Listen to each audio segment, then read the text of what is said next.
Hampir tiap pekan Abu Al-Kazib selalu membeli pakaian bersulam benang emas dan berhias manik-manik. Tidak itu saja, dia melengkapi diri dengan keris-keris bergagang emas dengan bertahtakan intan dan permata. Cincin-cincin yang dikenakannya selalu dihiasi permata yang langka. Bagi yang belum kenal dekat dengan Abu Al-Kazib, selalu muncul kesan bahwa anak bungsu Syekh Abu Al-Mahjubin itu adalah salah seorang pangeran di antara putera-putera sultan. Kesan itu timbul karena penampilannya memang selalu mewah dan mengesankan gerak-gerik kebangsawanan. Namun, bagi yang sudah kenal dekat apalagi pernah ditipu, tentu akan segera mafhum. Dia berpenampilan seperti itu untuk menipu calon korbannya. Semakin dalam San Ali mempelajari peri kehidupan manusia yang dikenalnya, terutama keluarga Syekh Abu Al-Mahjubin, ia semakin dapat membaca dan memahami sifat dan kecenderungan-kecenderungan manusia yang berpangkal dari dorongan nafsu lawamah, suiyah, dan amarah yang tak terkendali. Dalam memandang contoh perilaku keluarga Syekh Abu Al-Mahjubin, ia tidak lagi melihatnya sebagai perilaku individu, tetapi sebagai sebuah kemestian dari sifat dan perbuatan manusia akibat dorongan ketiga nafsu buruk yang tak terkendali. Dengan kecerdasan pikiran dan ketajaman mata hatinya, San Ali menangkap bagaimana citra diri manusia-manusia yang hidupnya dikendalikan oleh ketiga nafsu lawamah, suiyah, dan amarah, melahirkan sifat-sifat buruk takabur, kibar, ujub, riya, gadab, tafahur, bukul, hubul mal, gibah, dan namimah, yang berujung pada munculnya perselisihan.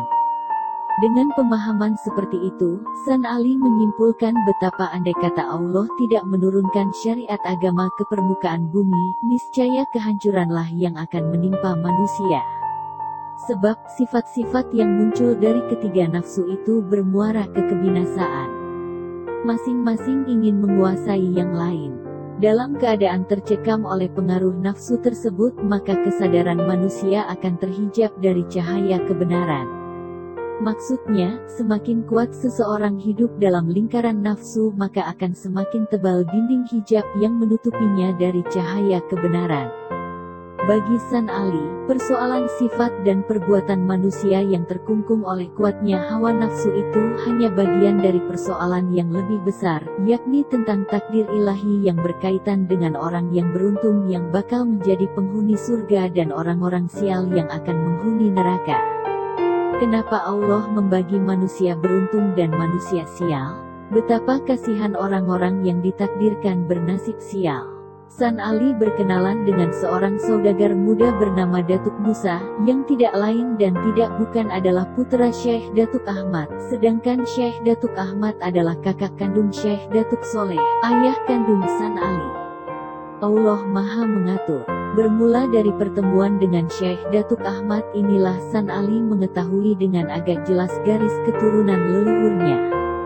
Dari penjelasan Datuk Musa, tahulah ia bahwa baik Syekh Datuk Soleh maupun Syekh Datuk Ahmad tidak disukai penguasa. Mereka hidup dalam keprihatinan karena gerak-gerik diawasi oleh kaki tangan penguasa.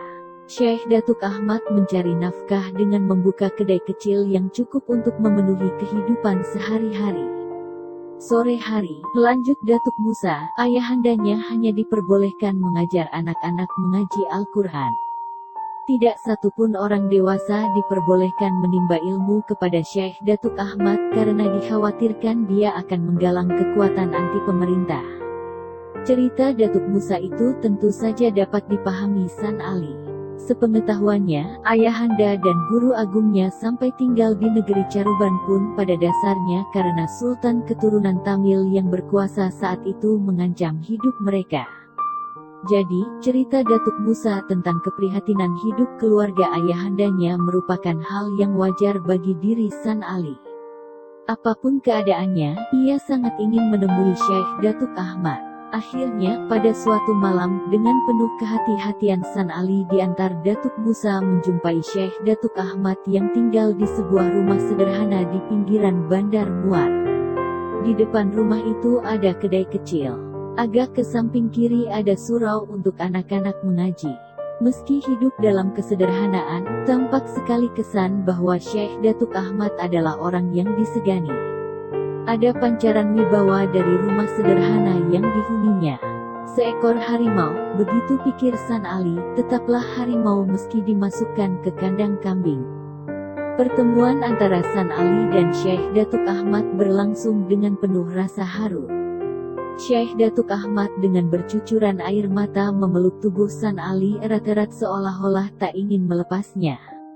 San Ali merasakan sesak memenuhi dadanya.